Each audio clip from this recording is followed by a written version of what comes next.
আসসালামু আলাইকুম। আজকে আবারও আমরা নতুন আরেকটা টিউনিশিয়ান ক্রোশে প্যাটার্ন শিখব। আজকের প্যাটার্নটার নাম হচ্ছে টিউনিশিয়ান বেবি রিজেস। তো চলুন আমরা শুরু করে দিচ্ছি। তো প্রথমেই আমি একটা 4.5 মিলিমিটার ক্রোশে হুক নিয়ে নিচ্ছি এবং আমি এখানে একটা এনে ইয়ার্ন দিয়ে আপনাদেরকে এই প্যাটার্নটা করে দেখাবো। প্রথমেই আমাদেরকে একটা স্লিপ নট দিয়ে নিতে হবে এবং এই স্টিচটা করার জন্য আপনারা মনে রাখবেন জোড় সংখ্যক আপনাদের চেইন নিতে হবে। তা আমি শুরুতে আজকে আপনাদেরকে 20টা চেইন দিয়ে করে দেখাচ্ছি। তা আমি প্রথমে 20টা চেইন করে নিচ্ছি।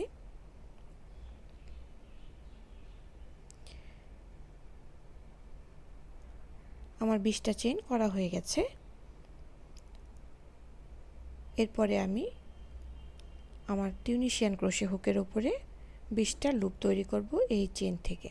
আমি এখন এই চেইনের পেছন দিকে এই ব্যাক বামগুলোতে কাজ করব। আপনারা লক্ষ্য করেন এই চেইনের পেছনে এর উঁচু উঁচু অংশগুলোকে ব্যাক বাম বলে। তো আমি লুপগুলো এই ব্যাক বাম থেকে নেব।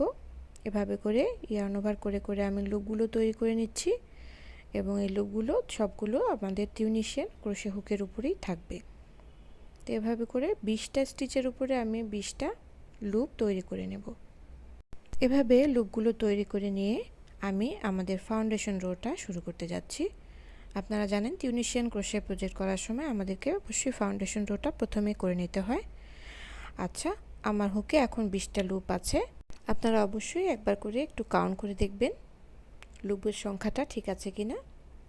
এরপরে আমরা রিটার্ন পাস শুরু করব। রিটার্ন পাস করার জন্য প্রথমেই আমরা একটা চেইন করে নেব। প্রথম লুপের সাথে আমরা একটা চেইন এভাবে করে নিচ্ছি। পরবর্তীতে আবারও ইয়ার্ন ওভার করে আমরা দুটো দুটো করে লুপ ছেড়ে দিয়ে আমরা রিটার্ন পাসের কাজটা করব।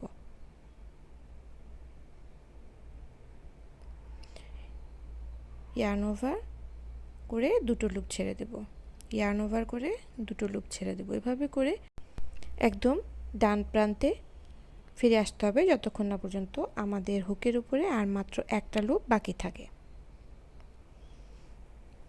তাহলে ইয়ার্ন ওভার করে দুটো করে লুপ ছেড়ে দিয়ে দিয়ে আমি একদম ডান প্রান্ত পর্যন্ত চলে আসছি।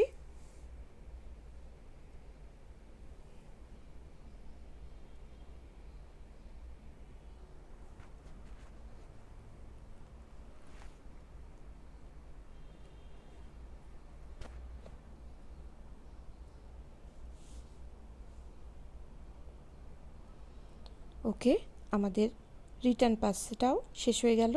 এর মধ্যে দিয়ে আমরা আমাদের ফাউন্ডেশন রোটাও কমপ্লিট করে ফেললাম। প্রত্যেকটা টিউনিশিয়ান প্রজেক্ট শুরু করার আগে আপনাদের অবশ্যই এই ফাউন্ডেশন রোটা দিয়েই কাজটা শুরু করতে হবে। এরপরে আমরা পরবর্তী অংশে যাব। এখন আমরা রো 1 করব। এই প্রজেক্টটার জন্য আপনাদেরকে একটা সিঙ্গেল রোই করতে হবে। এই জন্য আমরা এই ফ্রন্ট বারগুলোতে কাজ করব। তো ঠিক আছে, আমরা একটা রো দিয়েই বারবার রিপিট করে আমরা এই প্যাটার্নটা তৈরি করব। শুরুতেই আমরা এখান থেকে প্রথম লুপটা বাদ দিয়ে দ্বিতীয় লুপ থেকে কাজ শুরু করব। এই লুপটা থেকে আমরা একটা টিউনিশিয়ান সিম্পল স্টিচ করে নিলাম। পরবর্তী স্টিচে আমাদেরকে একটু চেঞ্জ করতে হবে। আমরা টিউনিশিয়ান সিম্পল স্টিচটাই করব, কিন্তু উল্টা দিক থেকে। আমরা সাধারণত এইভাবে ডান দিক থেকে বাম দিকে হুকটাকে প্রবেশ করাই, কিন্তু এই স্টিচটার জন্য আমাদের বাম দিক থেকে ডান দিকে হুকটা প্রবেশ করাতে হবে এবং এভাবে প্রবেশ করালে যে স্টিচটা তৈরি হবে এটাকে আমরা বলি টিউনিশিয়ান স্ল্যান্টেড স্টিচ। তো আপনারা দেখুন, এভাবে না প্রবেশ করে আমি বাম দিক থেকে ঢোকাতে হলে একটু ঝামেলা হবে, আপনাদের প্রথম কয়েকবার একটু সমস্যা হবে কাজটা করতে। এই জন্য আমি অনেক ধীরে ধীরে কাজটা করে দেখাচ্ছি। এভাবে করে আপনারা হুকের শার্প অংশটা প্রবেশ করিয়ে আপনারা হুকটাকে একটু প্যাচ দিয়ে আনবেন এবং এতে করে আপনারা দেখেন এই ফ্রন্ট পার্টটাকে কিন্তু একটা প্যাচের মতো খেয়েছে। আমি আরও একবার করে দেখাচ্ছি। প্রথমে হুকের শার্প অংশটাকে এভাবে প্রবেশ করিয়ে আপনারা আপনাদের হুকটাকে একবার ঘুরিয়ে আনবেন, আপনাদের হাতের মাধ্যমে এটাকে ঘুরিয়ে আনবেন। তারপরে আমরা ইয়ার্ন ওভার করে একটা লুপ তৈরি করব। তাহলে আমাদের একটা স্ল্যান্টেড স্টিচ হয়ে গেল। পরবর্তী স্টিচে আবার সিম্পল স্টিচ,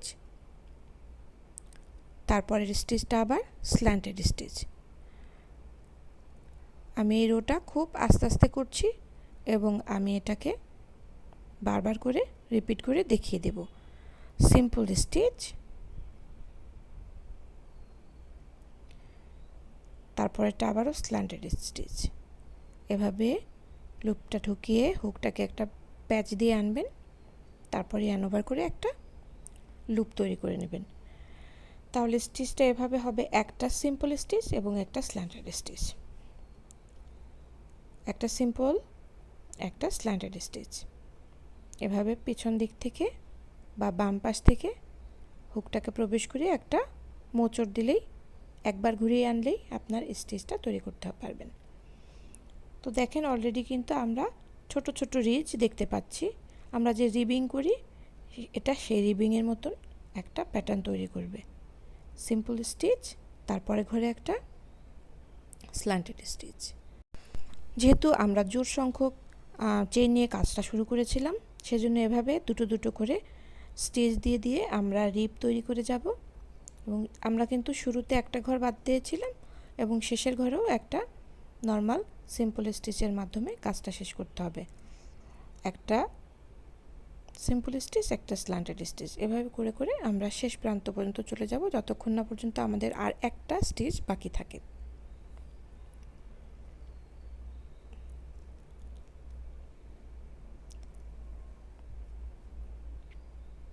এখন আমাদের একটা স্টিচ বাকি আছে। এই ফিনিশিংয়ের স্টিচটা এজিং স্টিচ বলে। তো এজিং স্টিচ করার সময় আপনারা লক্ষ্য করবেন আমরা কিন্তু এখানে দুটো বার একসাথে আছে, দুটো বারকে আমরা একসাথে নেব, তাহলে আমাদের এজিং স্টিচটা খুব সুন্দর হবে। এরপরে আমরা আবারও রিটার্ন পাসে চলে আসছি। রিটার্ন পাস করার জন্য প্রথমে একটা চেইন, সবসময় টিউনিশিয়ান ক্রোশে রিটার্ন পাসের জন্য প্রথমে একটা স্টিচ চেইন করতে হয়, পরবর্তীতে ইয়ার্ন ওভার করে দুটো দুটো করে লুপ ছেড়ে দিয়ে একদম ডান প্রান্ত পর্যন্ত চলে আসতে হয়, যে শেষ প্রান্ত পর্যন্ত, যতক্ষণ না পর্যন্ত আমাদের হুকে মাত্র একটা লুপ বাকি থাকবে।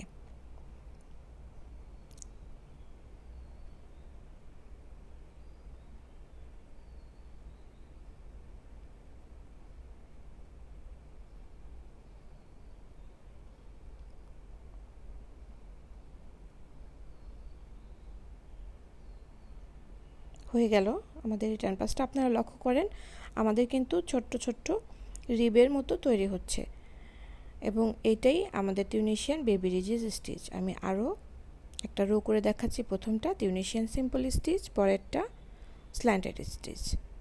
এভাবে বাম দিক থেকে প্রবেশ করিয়ে আমরা হুকটাকে একবার ঘুরিয়ে আনব, simple stitch, slanted stitch, simple stitch, Tunisian slanted stitch. এটা আসলে চর্চার বিষয়।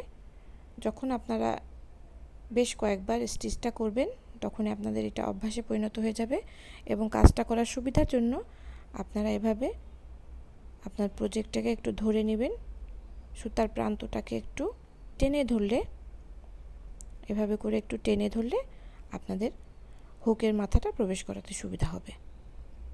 একটা সিম্পল স্টিচ, একটা টিউনিশিয়ান স্ল্যান্টেড স্টিচ। এভাবে করে আমরা বাম পাশ পর্যন্ত চলে যাব, যতক্ষণ না পর্যন্ত আমাদের আর মাত্র একটা স্টিচ বাকি থাকে। এবং সবগুলো স্টিচ করার পরে কিন্তু আমাদের হুকের উপরে 20টা লুপ থাকতে হবে, যেহেতু আমরা শুরুতে 20টা চেইন দিয়ে শুরু করেছিলাম। এই একটা জিনিস আপনাদেরকে একটু লক্ষ্য রাখতে হবে।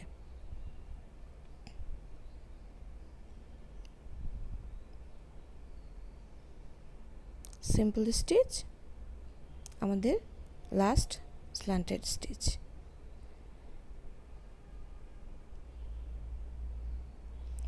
এখন আমরা এজিংয়ের জন্য এভাবে দুটো বার একসাথে নিয়ে আরেকটা লুপ তৈরি করে নিলাম। এখন আবার আমাদের হুকে 20টা লুপ হয়ে গেল। রিটার্ন পাসের জন্য প্রথমে একটা চেইন নিয়ে তারপরে ইয়ার্ন ওভার করে দুটো দুটো করে লুপ ছেড়ে দিয়ে আমি ডান পাশ পর্যন্ত চলে আসছি। তাহলে আমাদের 2টা রো কমপ্লিট হয়ে গেল। এভাবে করে আপনারা প্রজেক্টটাকে যত বাড়াতে চান, যত বড় করতে চান,